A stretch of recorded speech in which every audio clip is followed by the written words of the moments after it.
Na Jovem Pan, o jornalismo que faz diferença. A definição sobre a idade mínima de 65 anos para aposentadoria... Até o fim do surto de febre amarelo, que deve ocorrer nos meses mais... Apostando na força do seu ataque, o São Paulo... Informação e serviço. Agora, no Jornal Jovem Pan. Sexta-feira, 25 de agosto de 2017. Começa agora mais uma edição do Jornal Jovem Pan. Boa tarde para você e vamos agora aos destaques de hoje do jornalismo Jovem Pan, que você pode acompanhar também com imagem pelo YouTube, pelo Facebook da Jovem Pan Online. Vamos conferir agora com Davi Roque e Antônio Freitas. Jornal Jovem Pan. Jornal Jovem Pan. Ex-governador do Mato Grosso acusa Cidinho Santos de prometer ajuda de Blairo Maggi e Pedro Tax para não fazer delação premiada. Silval Barbosa garante a situação teria sido costurada durante uma visita no Centro de Custódia de Cuiabá. Ministério Público Federal recebe cópia com as informações do sistema de informática da Odebrecht que contabilizava o pagamento de propina. O conteúdo foi concentrado em 5 discos rígidos que começaram a ser extraídos no começo deste mês. Petrobras aprova a reestruturação da BR Distribuidora e aporte de quase 6,5 bilhões de reais. O movimento acontece em meio ao estudo da estatal de promover uma oferta inicial de ações da subsidiária no mercado financeiro. A Petrobras continua num processo sério de ajuste financeiro, já desativou vários projetos, reduziu investimentos, está repassando determinadas unidades e essa venda agora de papéis seria uma alternativa para reforçar o caixa da estatal, comprometido durante um longo período de intervenções econômicas na política de preços da empresa e a corrupção que tomou conta da estatal. Sérgio Moro assegura: os prazos do processo contra o ex-presidente Lula foram seguidos estritamente pela Justiça. O magistrado explica que o período de subida dos casos em primeira instância depende de incidentes ocorridos neste trâmite. Palácio do Planalto nomeia Marcelo Santos Barbosa para presidir a Comissão de Valores Mobiliários. O bacharel em Direito pela Universidade do Estado do Rio de Janeiro deverá ter mandato até julho de 2022. Verdadeiro exemplo. Justiça da Coreia do Sul condena a 5 anos de prisão o herdeiro da Samsung. Os jurados entenderam que o empresário pagou propina à presidente do país, que foi cassada por improbidade administrativa. Autoridades retomam as buscas por sobreviventes no naufrágio da Bahia e o último balanço contabiliza 18 mortes. No Pará, outros 2 corpos de vítimas de acidente com a embarcação foram encontrados e o número de vítimas que morreram se aproxima de 25.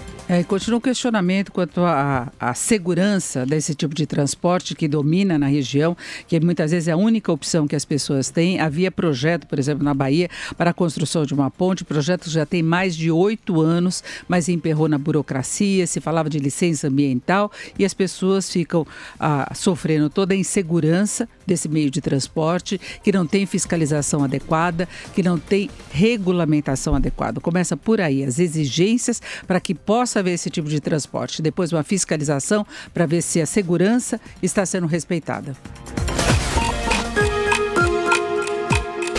2h07, nós voltamos já com o Jornal Jovem Pan. Estamos com problema pela transmissão com o YouTube, mas você pode acompanhar com imagem pelo Facebook da Jovem Pan Online.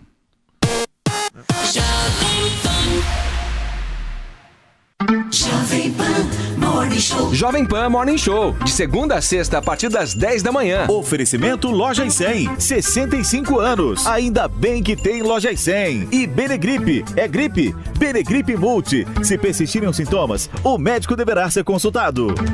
Quando Jane Austen publicou Persuasão, ela não podia frequentar a universidade. Emily Dickinson revolucionou a poesia, nunca pôde votar. Raquel de Queiroz virou um clássico. Antes da violência doméstica contra a mulher virar crime. A história nem sempre esteve ao lado das mulheres, mas isto não as impediu de escreverem grandes histórias. Coleção Folha Mulheres na Literatura. Todo domingo um clássico com olhar feminino por apenas R$19,90 cada. Na compra do primeiro livro, grátis o segundo. Dia 20 de agosto nas bancas. Colecione. Jovem Pan. A Rádio do Brasil. Pan. Agora, as informações da Central Jovem Pan de Trânsito. Olá, ouvintes. Atenção que agora a cidade já apresenta 45 quilômetros de lentidão, índice dentro da média para o dia e para o horário. Porém, temos problemas agora pela marginal do Rio Tietê para quem segue rumo à rodovia Ayrton Senna. Desde o Cebolão até a passagem pela ponte da Vila Maria, o motorista enfrenta dificuldades pela pista expressa. A local e a central também ficam complicadas. Melhor utilizar ainda corredor da Hermano Marchetti e Marquês de São Vicente. Quem circula sentido Castelo Branco, opte pela pista central e local, que tem boas condições. Já quem está na marginal do Pinheiros para Interlagos ainda encontra o caminho no Anda e Para, antes da ponte do Jaguaré até a ponte Cidade Jardim. A família Moto G5 cresceu e chegou na Fast Shop. Se surpreenda com a incrível câmera traseira dupla do Moto G5S Plus em uma loja Fast Shop ou acesse fastshop.com.br. Larissa Calderari para Jovem Pan. Jornal Jovem Pan. Jornal Jovem Pan. 2h09, voltamos com o Jornal Jovem Pan, que você pode acompanhar também com imagem. Como eu disse antes, estamos com problemas hoje no YouTube, mas você pode acompanhar pelo aplicativo Jovem Pan ou então pelo Facebook Jovem Pan Online. E vamos a Brasília conversar com José Maria Trindade, vamos conferir como é que está a agenda para a próxima semana. Zé Maria, boa tarde. Pois é, a agenda dessa semana foi para a próxima semana, viu? Muito boa tarde, Denise. Boa tarde a todos. Denise, o presidente da Câmara, deputado Rodrigo Maia, admite que não haverá quórum e votos, né, para aprovar a emenda à Constituição sobre a reforma política. Essa emenda é aquela que criaria o fundão, porque ninguém mais acredita nessa possibilidade, né? E definiria também como sistema eleitoral o distritão.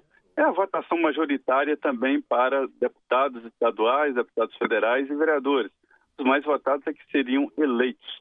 A situação ficou tão confusa que o presidente daqui do Senado, o senador Eunício Oliveira, chegou a dizer que não promulga, mesmo se a emenda for aprovada, puxando dinheiro público, que ele fala beliscando o dinheiro do cidadão, aliás, beliscando o bolso do cidadão, né?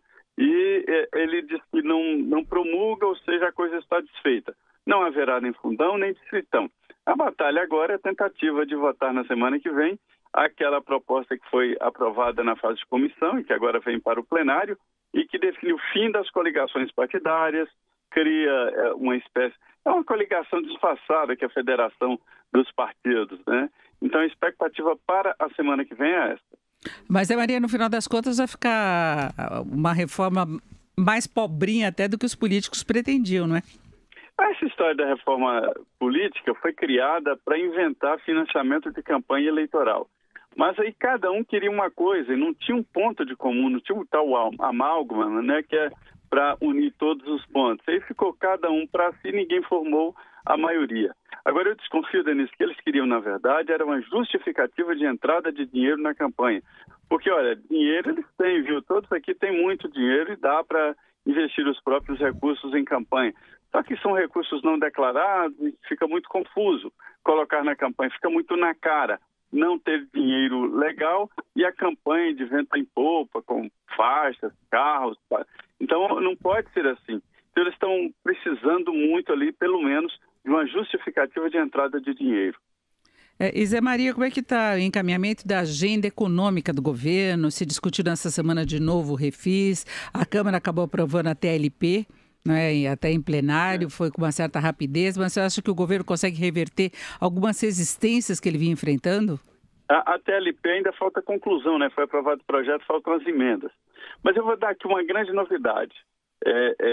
Uma fonte do Palácio, que falou diretamente com o presidente Michel Temer, diz que o Refis ele será prorrogado, né? Ele venceria agora no final do mês. Ele será prorrogado e a novidade que eu tenho a dar é a seguinte: quem aderir ao Refis prorrogado nessas condições como estão agora na medida provisória, né, que vence e que será prorrogado, quem aderir, e se no futuro a Câmara dos Deputados aumentar ali a margem, né, de desconto, quem entrou agora terá o desconto futuro. É assim que o governo espera resolver esse problemão, né? É um truque bom, né, Zé Maria? Quer aderir ao Refis, mas não sabe exatamente qual é o momento, né, Denise? É porque muita gente vinha adiando a adesão, contando com esses benefícios todos que o Congresso quer garantir. Então, se o governo garante que a pessoa vai ter direito a isso depois, ele acaba entrando e tem que dar uma entrada do parcelamento que vai reforçar o caixa. Duas informações que eu tenho, que vieram direto do Palácio. Uma é que será prorrogado e outra é que quem entrar no refis com as regras da prorrogação e depois a Câmara mudar, ele ganhará também a possibilidade do outro. Aí eu não sei exatamente como será essa recuperação do que ele já pagou. Agora, o que está mesmo movimentando o mundo político por aqui é esta nova delação bomba do ex-governador do Mato Grosso, Silvar Barbosa. Ele está na modernidade, né? Agora não basta provar a corrupção, é preciso mostrar as imagens, né? Aquela coisa explícita, que choca muito. E nós temos as imagens aqui do chefe de gabinete do governador. Zé Maria, vou avisar os nossos ouvintes que agora pode acompanhar também pelo YouTube, pelo aplicativo da Jovem Pan e pelo Face. Resolvido o problema. Pois é, e as imagens chocam, né? São políticos, ex-deputados, prefeita, colocando dinheiro na bolsa e é muito cruel, né? Alguns deixam cair dinheiro e o que mais fica impressionante nessas imagens cruéis é como a expressão das pessoas, como, Denise, o dinheiro tem uma força, né, na personalidade das pessoas. Coloca num bolso, coloca no outro, é uma coisa absurda, né, Zé Maria? E a expressão das pessoas... Aí cai, pega de novo. A certeza ali no dinheiro é uma coisa impressionante e é uma história para ser analisada por 3 Freuds no futuro. E essa daí não deixa dúvida, não é? Não tem aquela história da mala que saiu do restaurante, saiu correndo, despistou a polícia, não se sabe para onde foi o dinheiro, devolveu uma parte, que é aquela história do amigo do presidente, né? Esse não, você vê o pessoal colocando na bolsa, colocando no bolso. Denise, tempos atrás, quando, logo depois da Constituinte, que as CPIs começaram a funcionar, a gente vê aquelas cassetes, né, que é uma fita magnética que existia antigamente, existe, mas pouca gente usa. Então, assim, com gravações. Aí eu falei, gente, nós vamos ver corrupção no futuro ao vivo. Nós vamos chegar lá, viu, Denise? Qualquer dia eles colocam no Face, ao vivo no YouTube, o FaceTime funcionando aí, né? Corrupção ao vivo no YouTube, isso aí. Porque aí não tem como questionar, tá ao vivo lá transmitindo para todo mundo ver. Ao vivo aqui. Bom, Zé Maria, agora vamos acompanhar então a agenda na próxima semana. Devemos ter a definição dessa questão política da reforma que você falou, até pelo prazo. Sim, parou tudo aqui para discutir essa reforma política que não saiu, né? O presidente do Senado, o senador Eunício, ele disse que não quer promulgar nenhum fundo nem nada, já estão dizendo aqui que ele tem um autofinanciamento, que é uma história também que não está bem regulamentada, mas que não é proibido. Ou seja, se a pessoa tem um dinheiro próprio, né, ele pode se autofinanciar. E aí fica desigual a disputa, né? Tá certo, então, Zé Maria. Uma boa tarde para você, um bom final de semana. É isso, muito boa tarde a todos. Seguimos aqui em Brasília. 2h16, nós continuamos em Brasília com Luciana Verdolim, que tem informações do presidente Temer. Luciana, boa tarde. Boa tarde, Denise. Boa tarde também aos ouvintes. Olha, já está virando uma tradição no final da semana o presidente gravar um vídeo aí com os melhores momentos, fazendo questão de ressaltar o que aconteceu. Hoje foi o dia dele fazer um balanço, lembrar da liberação do PIS para idosos, que foi anunciado essa semana. Lembrou também da nova linha de crédito do BNDES para a capital de giro de pequenas e microempresas e, principalmente, o presidente fez questão de ressaltar, Denise, a importância do programa de privatizações, que inclui a Eletrobras e a Casa da Moeda.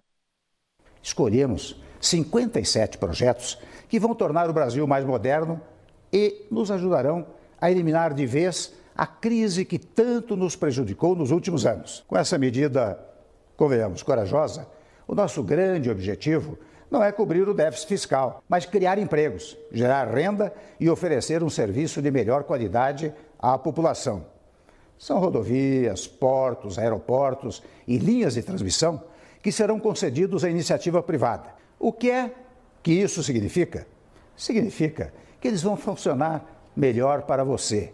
E o Estado vai receber bilhões de reais para investir naquilo que realmente importa: saúde, segurança, infraestrutura e educação. No pacote de medidas, o governo espera aí arrecadar algo em torno de 4 bilhões de reais.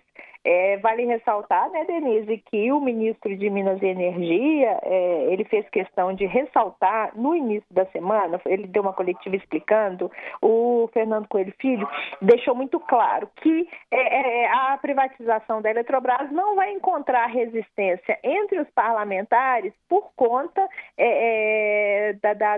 da limitação, principalmente de indicações políticas nessa estatal, uma vez que as estatais, na verdade, são cobiçadas pelos partidos, pela base aliada, por conta da possibilidade de indicações. O ministro disse que isso não vai ser problema, que o governo está muito tranquilo com relação a isso. Agora, o que a gente viu aqui essa semana no Palácio do Planalto é uma reclamação de assessores, porque tem muito político querendo saber como é que vai ficar, por exemplo, o Furnas, como é que vai ficar a Chesf e como é que vai ficar a questão dos indicados políticos que estavam lá na Eletrobras e que, se eles serão demitidos, como é que se vai ter alguma cláusula no programa de privatização para proteger esse pessoal, proteger os empregos da Eletrobras. O ministro disse que, no caso dos concursados, são todos seletistas e essa avaliação vai ser feita de acordo, porque a necessidade é grande na empresa, está sendo feito um programa de demissão voluntária, mas que aqueles bons profissionais deverão continuar na empresa. Na semana que vem, o presidente embarca para a China e para encontro dos BRICS, do Brasil, Rússia, China, Índia e África do Sul, e integrantes do governo vão fazer questão de ir lá levar esse pacote de medidas em busca aí de novos investimentos. E essa viagem para a China, ela arrebanhou o pessoal em cima da hora. Nós temos os ministros cancelando eventos que eles iriam participar. Nós temos aí o primeiro escalão, o segundo escalão. É uma comitiva enorme que vai viajar para vender essa ideia de Brasil em recuperação mais firme, com o governo trabalhando muito. Eles têm conseguido criar uma agenda positiva. Agora é ver se tudo isso sai do papel, né, Luciana? A expectativa, pelo menos do governo, o que eles garantem é que sim, e que para isso precisa de interessados. Na questão da Eletrobras, na questão dos aeroportos, o pessoal, inclusive da área técnica, Denise, eles avaliam, eles fazem questão de explicar para a gente que tem muito interessado, que esses leilões que vão ser anunciados deve chamar-se muita atenção de empresários, principalmente internacionais. Até por conta disso, eles vão aproveitar essa reunião dos BRICS para tentar vender o Brasil lá fora. E Luciano, para encerrarmos essa questão, acho que no caso das privatizações, uma coisa muito importante é que acabe esse loteamento de cargos, além da corrupção explícita que nós vemos em muitos casos que estão sendo escancarados aí pela Lava Jato e outras operações, acaba esse jogo. Não é como que o governo está fazendo agora, que ele conseguiu apoio contra a denúncia apresentada pela Procuradoria, não é, contra o presidente Temer, e aí fica tirando quem não apoiou, né, tirou dos amigos que foram indicados anteriormente e colocando outros. É uma troca que não interessa a qualificação profissional, a experiência das pessoas do ponto de vista profissional. É jogo político mesmo. Assim, alguns cargos têm realmente bons profissionais, tem técnicos capacitados, mas tem cargo, Denise, que assim, que você sabe que a pessoa realmente não entende nada da área. A gente pode dar um exemplo, inclusive, de ministros. Tem ministro que não entende da área dele. Tem sempre um secretário executivo do lado, que é aquela pessoa que responde questões técnicas. O ministro, muitas vezes, acaba ficando responsável pelas questões políticas. Agora, isso em ministério funciona. No final das contas, isso funciona. Agora, em estatais, em empresas que precisam gerar lucro, que precisam ter um aumento de produtividade, nem sempre isso consegue ser capitalizado. Tá certo, Luciano. Uma boa tarde para você. Boa tarde, Denise. 12h22, Vitor Brown está aqui agora e tem mais informações sobre os naufrágios desta semana no Pará e na Bahia. Vitor, boa tarde. Boa tarde, Denise. Boa tarde a todos. Os corpos de mais 2 vítimas foram encontrados hoje no Rio Xingu, onde na segunda-feira naufragou uma embarcação, a embarcação Capitão Ribeiro. Agora já chega a 23 o número de mortes confirmadas pela Secretaria da Segurança do Pará. São 27 sobreviventes e 2 pessoas permanecem desaparecidas. na Bahia. Hoje também foram retomadas as buscas às vítimas do naufrágio que aconteceu ontem de manhã. Isso aconteceu na Baía de Todos os Santos. 120 pessoas estavam a bordo desse barco. 89 já foram resgatadas com vida. 18 mortes são confirmadas. E para a gente falar sobre esse acidente na Bahia, nós estamos em contato agora com o Coronel Francisco Teles, ele que é comandante-geral do Corpo de Bombeiros da Bahia. Coronel, boa tarde. Boa tarde. Coronel, ainda há esperança de encontrar sobreviventes? Como é que estão as buscas? Naturalmente, os sobreviventes já foram resgatados. Nós continuamos as buscas para verificar se ainda encontramos corpos. E como é que estão as condições agora? Essas buscas acontecem apenas via marítima? Tem aeronaves também? Como é que está o trabalho? Nós temos aeronaves fazendo busca, temos botes para a área interna da Bahia e temos lanchas, tanto lanchas rápidas quanto navios da Marinha fazendo busca no mar aberto. Quais as características aí dessa região? Uma região de mar agitado? Esses acidentes são comuns? Eles costumam acontecer? Esse foi um acidente mais grave ou não? Isso não é uma ocorrência frequente? Qual a situação, Coronel? Não temos registro recente de acidentes dessa natureza na Baía de Todos os Santos, em especial dessas travessias. Nos últimos 60 anos, não há registro de acidente tão grave. E essa é uma travessia que costuma ser usada... Traz essa comoção toda exatamente por causa do número de vítimas. Denise. Coronel, boa tarde. Denise. Boa tarde. Coronel, havia registro do número exato de pessoas que entraram na embarcação para se saber quantos que estão de fato desaparecidos? Existem registros, a Capitania dos Portos fez esse trabalho, o registro indica que a embarcação tinha 120 pessoas, mais 4 tripulantes, e em cima disso nós estamos também trabalhando na verificação de possíveis corpos. O entendimento é que o número hoje entre vítimas fatais e pessoas que foram atendidas e ou transportadas sem necessidade de atendimento em UPA ou no Hospital Geral de Itaparica se aproximam muito. E a situação da embarcação era... Nós continuamos monitorando e mobilizados para qualquer situação que aconteça. E a situação da embarcação era regular? O registro dessa embarcação, como é que ele estava? O Corpo de Bombeiros, ele trabalha na busca de vidas e ou resgate de pessoas vitimadas de forma fatal. Agora, essa condição a Marinha vem apurando, mas o que tudo indica, os registros da embarcação estavam todos em dia. E essa é uma travessia que é feita por trabalhadores em geral, um transporte comum da cidade, especialmente no horário em que aconteceu o acidente? Esse era o público que se deslocava por ali, Coronel? Exatamente. Esse horário, as lanchas deslocam principalmente com trabalhadores que moram na ilha e vêm para Salvador e ou região metropolitana. Só para a gente concluir então, Coronel, são muitas lanchas fazendo esse percurso de 20 a cada 20 minutos sai uma lancha com trabalhadores em regra. E só para a gente poder concluir então, o número oficial de vítimas até agora é de 18, é isso? Exatamente. São 18 vítimas até agora, sendo 15 adultos e 3 crianças. Perfeito, então. Esse é o Coronel Francisco Teles, ele que é comandante-geral do Corpo de Bombeiros da Bahia. Obrigado, Coronel, pela gentileza. Um bom trabalho aí para o senhor. Obrigado. E continuaremos as buscas aqui pela Bahia. Qualquer coisa, os senhores serão informados. 2h27. Voltamos já com o Jornal Jovem Pan. Fique aí. Ouça a Jovem Pan a toda hora e em qualquer lugar. Com o aplicativo da PAN, você pode assistir mais de 12 horas de programação ao vivo, jornalismo de primeira, política e tudo sobre o seu time do coração. Ouça a Jovem Pan News, a Jovem Pan FM e as afiliadas da PAN de todo o país. Tudo ao alcance de um toque. Baixe agora. É o do ícone vermelho, disponível para todos os smartphones. Sábado é dia de futebol no seu rádio. O Corinthians joga em casa contra o Atlético Goianiense e conta com a força de sua torcida para vencer mais uma no Brasileirão. A partir das 6 da tarde, você entra no aquecimento para esse jogo com a melhor equipe esportiva do rádio brasileiro, direto da Arena Corinthians. Futebol é aqui na Jovem Pan. Oferecimento Lojas 100, cerveja proibida, beba com moderação. E Estomazil, se persistirem os sintomas, o médico deverá ser consultado.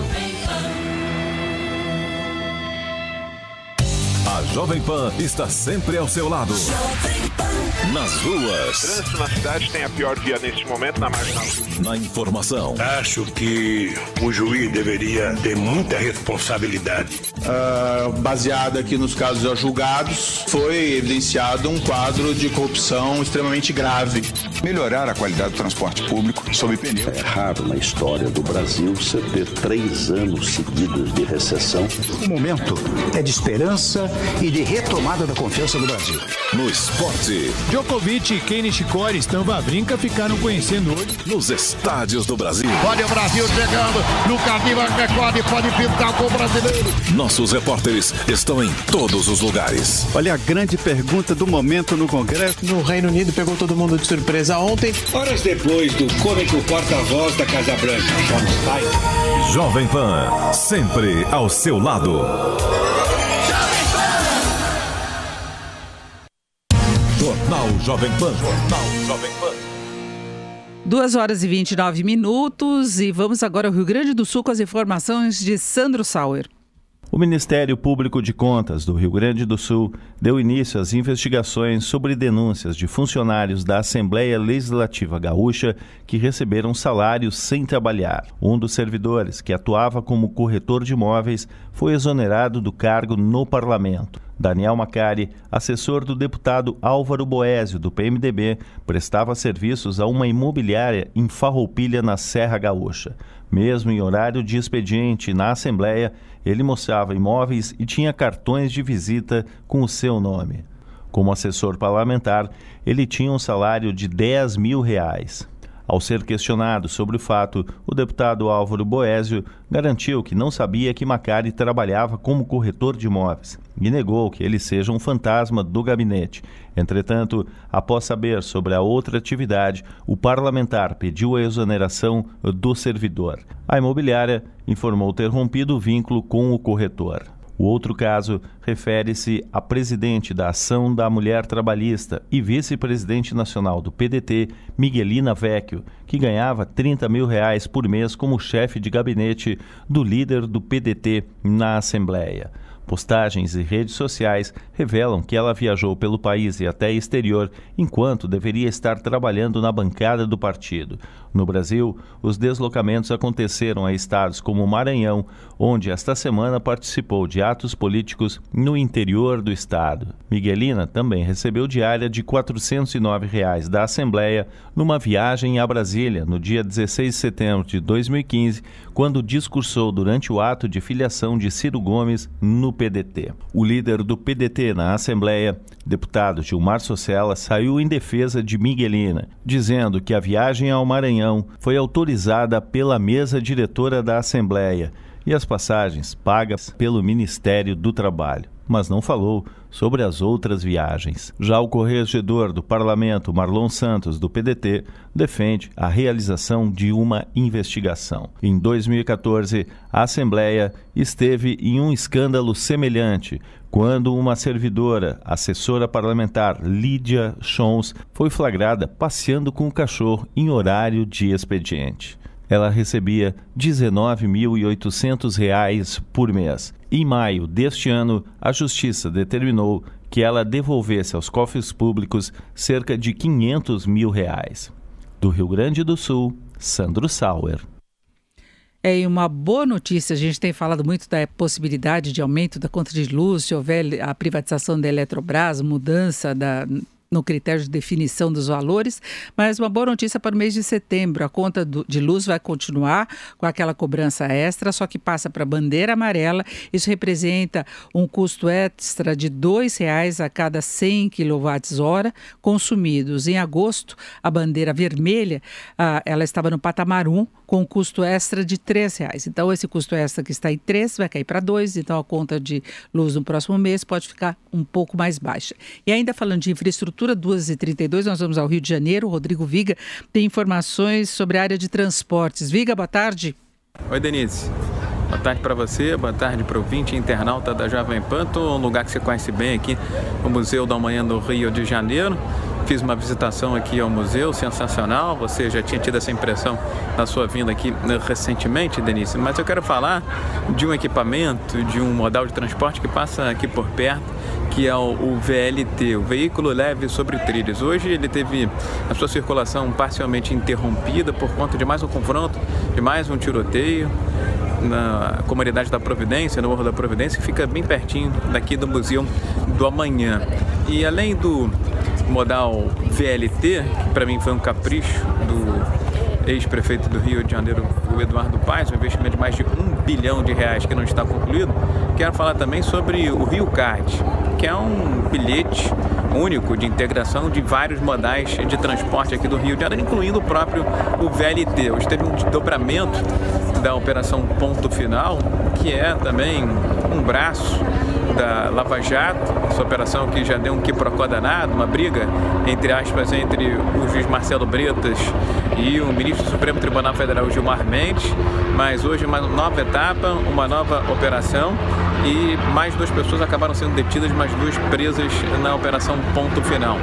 Um diretor lá, um executivo do Rio Card e também um funcionário da empresa. Policiais federais, homens do Ministério Público, promotores e também funcionários estiveram na sede do Rio Card para recolher documentos, computadores, para tentar comprovar uma fraude que vem se desenhando há algum tempo. Dizem que ali o dinheiro do Rio Card teria servido também para abastecer, alimentar o esquema de propina, corrupção de Cabral e companhia. Eles eram pródigos e muito criativos na atuação, hein, Denise?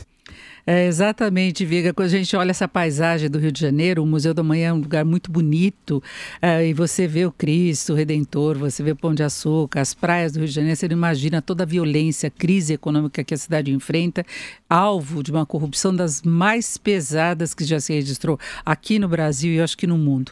2h35, nós estamos em contato agora com o economista Alexandre Schwartzman, ex-diretor do Banco Central, consultor. Alexandre, boa tarde. Boa tarde, Denise. Hoje o Alexandre participa com imagem também aqui do Jornal Jovem Pan e nós vamos falar de uma mudança que já foi aprovada pela Câmara, pelo menos o texto base, que é a criação da TLP, a nova taxa que o BNDES vai usar como referência para os financiamentos. Vai substituir a TJLP, que é uma taxa muito baixa, subsidiada, que tem um custo para o Tesouro. E, Alexandre, eu queria saber as implicações dessa mudança, porque parece uma coisa muito longe aí do consumidor, do nosso dia a dia, serve apenas para os empresários que vão buscar recursos no BNDES, mas o impacto pode ser muito maior, não é? Pode sim, Denise. Bom, primeiro, boa tarde. Eu acho que o impacto não é só no que diz respeito às pessoas que vão tomar empréstimo no BNDES. Acho que o impacto, na verdade, acaba afetando a sociedade por vários canais. Primeiro, gradualmente vai desaparecer o subsídio, quer dizer, o dinheiro que estava sendo dado para os grandes empresários, que estava sendo basicamente pago por todos nós. Significa que a dívida cresce menos, a gente tem menos pressão para cortar gastos em outros lugares, já que o subsídio começa a cair. Então, sobra um pouquinho mais de dinheiro para o resto da sociedade, vai faltar para aqueles justamente que não precisam desse dinheiro. Um outro aspecto importante é o seguinte, quer dizer, imagina-se que a necessidade de ter taxas de juros muito altas no Brasil, ele decorra principalmente do fato de existir esse crédito subsidiado, um crédito muito baixinho do BNDES, quer dizer, um custo baixinho. Aqui, a gente precisa de um juro muito alto para compensar nas demais operações de crédito. Então, à medida que a gente consiga reequilibrar isso, a gente provavelmente vai trabalhar com um juro mais baixo para a sociedade como um todo. É bom chamar a atenção que, mesmo aprovada a TLP, ela tem um período de transição de 5 anos para ela, de fato, chegar a eliminar completamente o subsídio. Então, não é uma coisa que vai acontecer nos próximos meses, mas é uma coisa que deve acontecer ao longo de vários anos. Agora, essa proposta ainda pode ser modificada com a votação dos destaques pela Câmara mesmo. Ela aprovou apenas o texto base. A gente sabe que muita gente é contra. Há uma pressão dos empresários, porque eles veem aí uma instabilidade, uma incerteza muito grande com essa taxa que tem de acompanhar os movimentos de mercado. Você acha que tem esse risco, Alexandre? Não, isso daí é a gente que está reclamando de barriga cheia e, obviamente, aproveitando de todos os seus lobistas no Congresso para tentar se defender.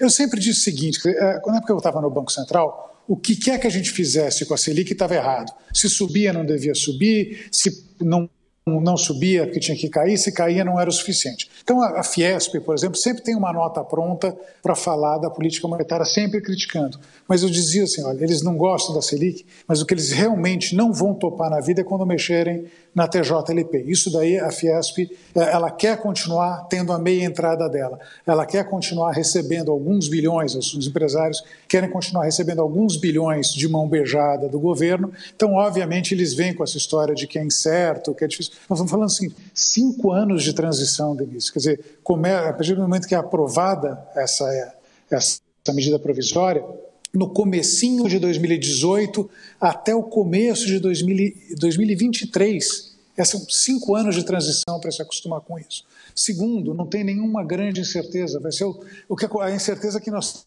temos todos nós, quando a gente vai tomar juro, vai tomar um crédito no mercado, vai depender da taxa que está valendo naquele momento, né? Então, é o mesmo grau de certeza que todos nós temos. E se não for o BNDES, você tem a possibilidade de ir para o mercado de capitais. Então, vamos aproveitar também desenvolver o mercado de capitais. O que eu vejo nessa história toda, e eu vi os argumentos são paupérrimos, né? Basicamente, gente lutando para manter seu privilégio. Não tem outra palavra para definir isso. É defesa de privilégio, lobby, desonestidade intelectual. Esse tem sido o trabalho do pessoal que tem se oposto a essa medida provisória. Agora, Alexandre, saindo um pouco dessa questão específica da mudança da taxa do BNDES, em relação aos juros de mercado do crédito em geral, nós tivemos ontem a divulgação do levantamento do Banco Central que mostrou elevação do custo de várias linhas. Tem aquela velha história do rotativo do cartão que o Banco Central até mudou as regras para ver se conseguia induzir uma queda mais substancial. A gente vê a taxa básica sendo reduzida pelo Banco Central, deve cair mais até o final do ano e o mercado não acompanha esse movimento, Alexandre. O que pode explicar isso? Quando você estava lá no Banco Central, vocês discutiam essa resistência do mercado? Mas, na verdade, acho que tinha muito menos isso. Né? A verdade é a seguinte, mês a mês esse negócio não vai, obviamente, seguir exatamente o que está acontecendo com a Selic. Né? Agora, se a gente pegar num período mais longo, a Selic veio de 14,25 para 9,25. Você vai observar, teve uma queda que não foi exatamente... Em algumas linhas foi mais pronunciada do que isso, em algumas linhas foi menos pronunciada. Não vai acontecer todo mês, mas eu não tenho a menor dúvida que à medida que você continue no caminho de cortar a taxa de juros Selic, como o Banco Central tem feito e que deve chegar nesse ano, ali na final desse ano, na casa de 7%, isso eventualmente começa a se traduzir também em menor custo de crédito para as empresas de maneira geral. Então, acho que assim, é buscar ali uma correspondência exata no mês a mês, a gente não vai achar. Mas eu estava olhando esses números agora há pouco, né?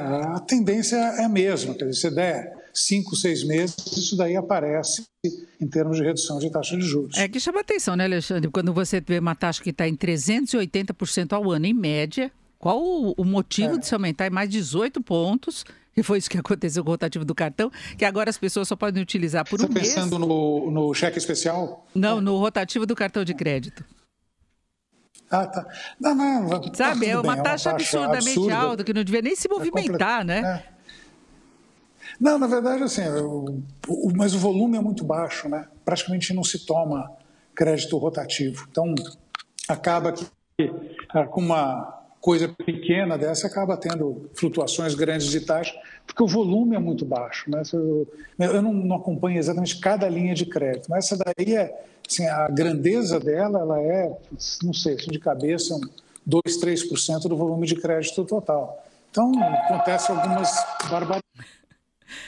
Tá certo, então. Nós conversamos com o Alexandre Schwartzman, que é economista e ex-diretor do Banco Central. Alexandre, muito obrigada pela sua participação aqui no Jornal Jovem Pan. Uma boa tarde. Boa tarde, Denise. Bom fim de semana. 2h42, e agora nós vamos falar de uma decisão polêmica do governo que vem gerando aí muito questionamento, e eu não estou falando de reformas, de privatização, nada disso não, foi a reserva lá no norte do país, né, Marcela Lorenzetto? Muita manifestação contra já, não é? É verdade, Denise. Boa tarde a todos os ouvintes e internautas que acompanham a gente aqui. Os artistas, vários artistas, se manifestaram contra o decreto presidencial que extingue uma reserva natural no norte do país. A Reserva Nacional do Cobre e Associados, que é chamada de RENCA, fica ali na divisa do Amapá com o Pará e possui mais de 4 milhões de hectares, Denise. A ONG WWF aponta que cerca de 70% da área está sobreposta a locais protegidos, que são 7 unidades de conservação e 2 terras indígenas. Com o decreto, a área que é rica em ouro, ferro, manganês e outros minerais, ela fica liberada para a exploração mineral. Então, impulsionados aí pela modelo Gisele Bündchen, vários artistas se manifestaram contra esse decreto presidencial. A brasileira disse nas redes sociais que a floresta amazônica ajuda a manter o equilíbrio para que a vida possa continuar no planeta e que é nosso dever protegê-la.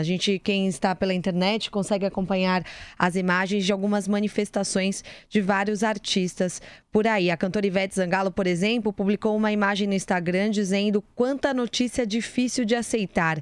Brincando com o nosso patrimônio? Que grande absurdo, tem que ter um basta. E a partir daí, muitos famosos já se manifestaram com imagens, enfim, Luciano Huck, Angélica, a Preta Gil, Thiago Lacerda, Giovanna Eubank e outros tantos artistas. A abertura da RENCA, ela é vista com preocupação por muitos núcleos ecológicos e principalmente pela WWF, como diz agora a coordenadora do Núcleo de Ciência da ONG, Mariana Napolitano.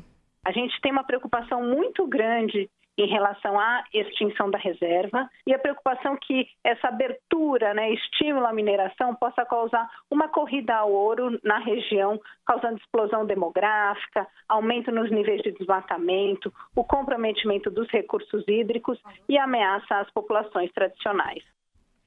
Denise, essa proposta de extinção ela faz parte do novo pacote de medidas do governo federal para ampliar o setor mineral no país. Nessa última quarta-feira, o senador Randolfo Rodrigues da Rede apresentou um projeto que tem o objetivo de suspender esse decreto presidencial. Essa proposta ainda precisa ser aprovada pelo Senado e também pela Câmara dos Deputados. E nós temos aqui internautas questionando o fato, por exemplo, da Gisele Bündchen ter se pronunciado a respeito disso, porque ela mora nos Estados Unidos e fica fácil reclamar de lá. Agora, a Amazônia, ela é importante para o mundo. Exatamente. Não é só para o Brasil. E o governo tem feito várias concessões nesse sentido, que mexe com a preservação do meio ambiente. Não é só uma questão de reserva indígena, é questão de manutenção da floresta amazônica mesmo, né? Então você entra com a exploração de minérios sem controle, sem ser classificada como uma reserva, então você não sabe até que ponto pode chegar isso, né? Com certeza, Denise. 2h45. E agora André Ranieri vai falar da luta do século que acontece amanhã. André, com você. E neste sábado acontece o tão esperado duelo Maymac, também chamado de Money Fight, na T-Mobile Arena em Las Vegas. De um lado, o multicampeão de boxe, Floyd Mayweather, que largou a aposentadoria e voltará a lutar depois de quase 2 anos. McGregor tem uma bela carreira, é um competidor muito duro, não será uma luta fácil, muito suor e sangue. Isso é o que vamos proporcionar às pessoas ao redor do mundo. And that's what we want to get to people all around the world.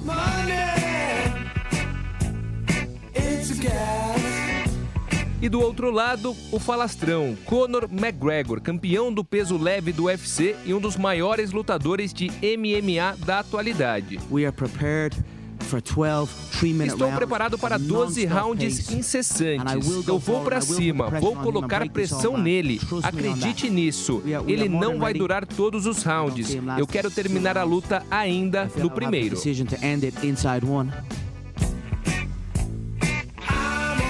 As regras serão as do boxe. A luta contará com 12 rounds de 3 minutos. E claro, todo mundo querendo saber quais serão as cifras que o duelo vai movimentar.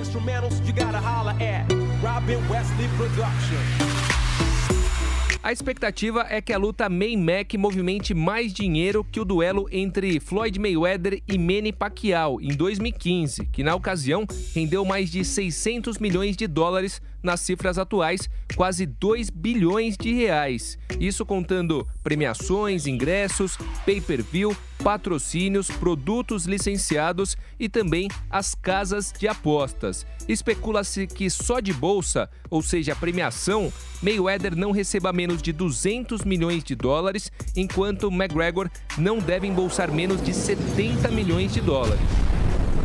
Além disso, os atletas ganharão uma graninha extra com os patrocínios que serão expostos na roupa da luta, nos banners durante a transmissão, no hobby de entrada e até no boné. O valor total desses itens pode chegar a 25 milhões de dólares.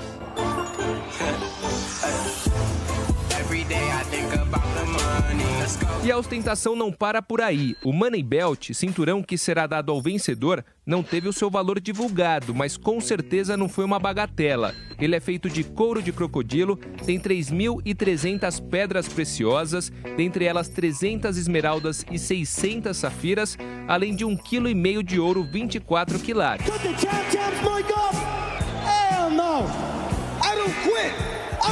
Bom, uma coisa é certa, independente de vencedor ou perdedor, tanto Mayweather quanto McGregor vão sair com os bolsos recheados de dinheiro.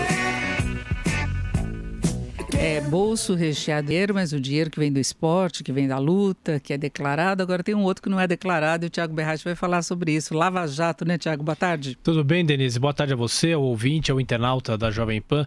Denise, os juízes e os procuradores estão prometendo manter protestos em favor da Lava Jato e alertam para que o país não vire a Itália, que fracassou no combate à corrupção. Os magistrados chamam a atenção para debates feitos pelo Congresso, como as mudanças no Código de Processo Penal e a Lei de Abuso de Autoridade. Lembrando que ontem entidades fizeram um ato em favor de Marcelo Bretas, da 7ª Vara Federal do Rio de Janeiro. As decisões dele contra empresários do setor de transporte foram reformadas pelo ministro do STF, Gilmar Mendes. O integrante do Supremo atendeu aos pedidos das defesas e chamou de atípicas as determinações de prisão dos envolvidos. O presidente da AJUF, Associação dos Juízes Federais, Carlos Veloso, avalia que a Lava Jato não pode ter o mesmo futuro do que a Operação Mãos Limpas da Itália. Assim como foi feita na Operação Mãos Limpas na Itália, que começou prendendo poderosos, que começou processando pessoas que tinham poder, tanto político quanto econômico, e hoje a Itália é um dos países mais corruptos do mundo. Eles estão pretendendo fazer o mesmo aqui no Brasil, com a mesma tática, ou seja, intimidar o judiciário, fazer com que se aprovem leis cada vez mais restritivas em relação a esse arcabouço legislativo para dificultar as investigações. É o que querem fazer com a delação premiada. O presidente da AJUF, Carlos Veloso, destaca que a categoria precisa se unir para lutar em favor da Lava Jato. O coordenador do projeto Supremo em Pauta da Fundação Getúlio Vargas, Rubens Gleiser, acha difícil que o pedido de suspeição contra Gilmar Mendes vá prosperar no Supremo Tribunal Federal. O mecanismo montado para controlar esse possível comprometimento da imparcialidade não tem funcionado. O mecanismo prevê que os advogados apresentem para o presidente do tribunal, uma petição para que ela coloque em julgamento para que todos os ministros possam deliberar se aquele ministro tem condições realmente de julgar com isenção aquele caso, se ele ainda não tivesse declarado imparcial. Na prática, nunca foi colocado para julgamento com uma procedência.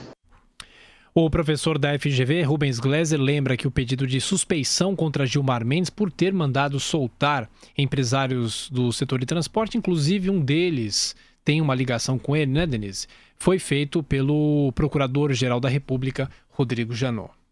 E, Tiago, falando ainda de Lava Jato, de investigações, eu acho que vale o registro que o presidente Lula continua as viagens pelo país. Agora ele está em Pernambuco, hoje também com Dilma Rousseff, a ex-presidente, com Gleisi Hoffmann, presidente do partido. Ele deu uma longa entrevista para a rádio local. Quase lá, uma hora de entrevista. Exatamente, como ele tem feito muito para as rádios que querem ouvi-lo, querem saber o que ele tem a dizer. Todos estavam participando. Agora, é uma quantidade mínima de pessoas perto do que o Lula conseguia mobilizar antigamente. Já tem as imagens das manifestações que ele fez, e até um palanque que foi montado na cidade, muito pequeno, né? Muito pequeno. E por falar em Lula, Denise, em resposta à reportagem que foi publicada hoje na Folha de São Paulo, o juiz federal Sérgio Moro divulgou uma nota em que afirma que os prazos do processo contra o ex-presidente Lula, que chegou em tempo recorde à segunda instância, foram seguidos estritamente. O tempo para a subida de recursos da primeira instância até a segunda depende exclusivamente da ocorrência ou não de incidentes nessa fase processual, escreveu o juiz Sérgio Moro. A apelação de Lula contra a ação que o condenou por corrupção no caso do apartamento do Guarujá se deu em 40 dias e é o trâmite mais rápido até aqui, segundo a Folha de São Paulo. Da sentença ao tribunal, entre todas as apelações da Lava Jato com origem em Curitiba. Mas o juiz Sérgio Moro afirmou que é lamentável que a mera observância dos prazos legais seja invocada para alimentar teorias conspiratórias por esse jornal. Foi a resposta que ele deu à Folha de São Paulo. Denise. Eu acho que até tem de haver um julgamento rápido, mesmo tendo-se em vista essa questão política, para que haja uma situação mais definida nas eleições, né, Tiago? Não é uma questão política contra o ex-presidente. Se for para absolver, que absolva, se for para condenar, que condene, mas que haja uma situação que o eleitor saiba com que vai estar lidando, no mínimo que se espera. Porque se o processo chegar à segunda instância, é sempre bom reforçar, e se Lula for realmente condenado, aí ele incorre na lei da ficha limpa e não pode concorrer à eleição. Existem brechas, a gente já fez essa reportagem aqui, existem algumas brechas que podem fazer com que ele ainda concorra mesmo estando condenado em segunda instância. E ele pode nem ser preso, porque o Supremo pode decidir que não vai ter mais prisão em segunda instância, não é? É isso, 2 horas e 54 minutos. E daqui a pouquinho, a partir das 3h10, eu vou continuar com vocês, mas aí com a Economia em Foco. E nós vamos debater hoje as privatizações que foram anunciadas nesta semana pelo governo. É um projeto, não é, de privatizações, aí pegando 57 estatais, mas saber as implicações que isso pode ter sobre o andamento futuro da economia, quais as condições em que isso pode ou não acontecer, o resultado que já foi obtido com outras privatizações que nós tivemos. Nós teremos como convidados o Luiz Nelson Porto Araújo, que é economista da Delta Economics and Finances, e o Mauro Schneider, que é economista da LCA. Então, a partir das 3h10, você pode acompanhar também pelo YouTube, pelo Facebook Jovem Pan Online e mandar suas perguntas. Já pode entrar no Face da Jovem Pan, tem lá a chamada do programa e você escreve as suas perguntas e comentários que depois eu vou repassar para os nossos convidados. 2 horas e 55 minutos e agora Anderson Costa. Anderson, boa tarde. Boa tarde, Denise. Boa tarde, internauta e ouvintes da Jovem Pan. A demora no intervalo entre os ônibus é a principal queixa dos usuários do transporte coletivo na cidade de São Paulo. No primeiro semestre deste ano, foram registradas 18 mil reclamações na SP-Trans, de acordo com o levantamento divulgado nesta sexta-feira. O atraso entre um coletivo e outro foi apontado por cerca de 5 mil passageiros como o grande problema dos ônibus na capital paulista. Na segunda colocação do ranking, aparecem os casos em que o motorista não atende o pedido de embarque e desembarque. Falta de respeito, velocidade incompatível, descumprimento do horário de partida também são reclamações frequentes dos usuários. No primeiro semestre deste ano, o total de queixas registradas caiu 22% na comparação com o mesmo período de 2016. Nos 6 primeiros meses do ano passado, foram feitas 23.600 denúncias na SP-Trans. Denise. Foram as informações de Anderson Costa. Muito obrigada, Anderson. 2 horas e 56 minutos.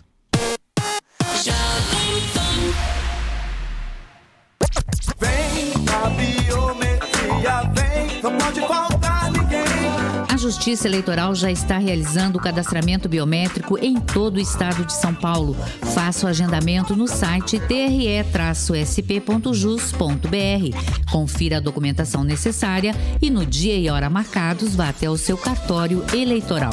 Não deixe para a última hora. A digital de cada um faz a diferença. Não pode faltar ninguém. Cerveja Proibida apresenta a convocação por Neymar Júnior. Minha vida inteira eu treinei, eu lutei, eu caí e levantei. Porque a vida é assim. Sem batalha, não existe vitória. Essa é uma campanha de Proibida para o Brasil. Cerveja Proibida. Acreditando e comemorando cada conquista com você. Acredita! Beba com moderação. Agora, as informações da Central Jovem Pan de Trânsito. Excelente sexta-feira para vocês. Atenção quem circula pelo túnel Ayrton Senna, sentido Senna Madureira. 2 carros bateram bem na saída do túnel e tem bloqueio de uma faixa. Por causa disso, o motorista vai enfrentar dificuldades por todo o túnel. Isso também para quem segue no sentido oposto, para quem vai aí seguir no sentido da Marginal. Circulando agora pela Rebouças, o motorista não vai fazer um bom caminho. A 9 de julho também está bem carregada. E o corredor Europa, Colombo e Augusta também não são opções de caminho. Melhor o motorista pegar a Alameda Gabriel Monteiro da Silva ou a Rua Teodoro Sampaio. Feirão Melhor Escolha Volkswagen. Somente neste fim de semana no Sambódromo do AMB e em toda a rede Volkswagen. Não perca! Larissa Calderari para a Jovem Pan. Jovem Pan. A Rádio do Brasil. Pan. Jornal Jovem Pan. Jornal Jovem Pan. Além de todo o trabalho que o policiamento tem em qualquer região do país, lá na Baixada eles ainda têm que aguentar trote. Vamos conferir com Guilherme Amaral. Em 2016, a Polícia Militar recebeu mais de 512 mil trotes nas cidades da Baixada Santista e do Vale do Ribeira, segundo o levantamento do Comando de Policiamento do Interior 6. O total de chamadas falsas corresponde a 29% das 1.700.000 ligações recebidas pelo 190 nas 24 cidades da região. Nos primeiros 6 meses de 2017, o número de trotes chegou a 225 mil. O capitão André Bonifácio, porta-voz da PM na região, disse que ações como esta são um prejuízo à segurança da população.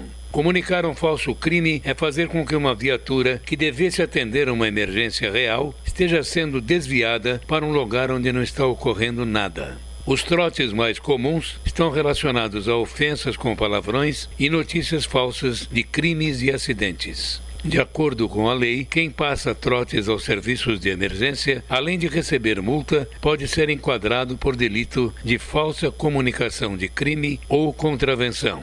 Sempre que possível, a Polícia Militar realiza o rastreio de quem realizou a chamada e, quando encontrados, os infratores são encaminhados à Delegacia da Polícia Civil para as providências de praxe.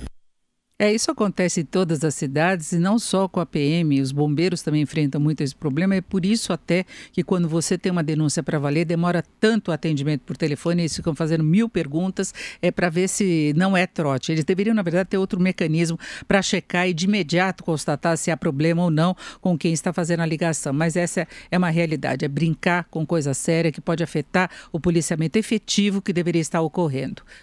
E vamos fechando por aqui, mais esta edição do Jornal Jovem Pan. Muito obrigada pela sua audiência. Um ótimo final de semana para você. Fique agora com últimas notícias com Carlos Aros e Antônio Freitas. E não esqueça, Economia em Foco começa daqui a pouquinho, às 3h10.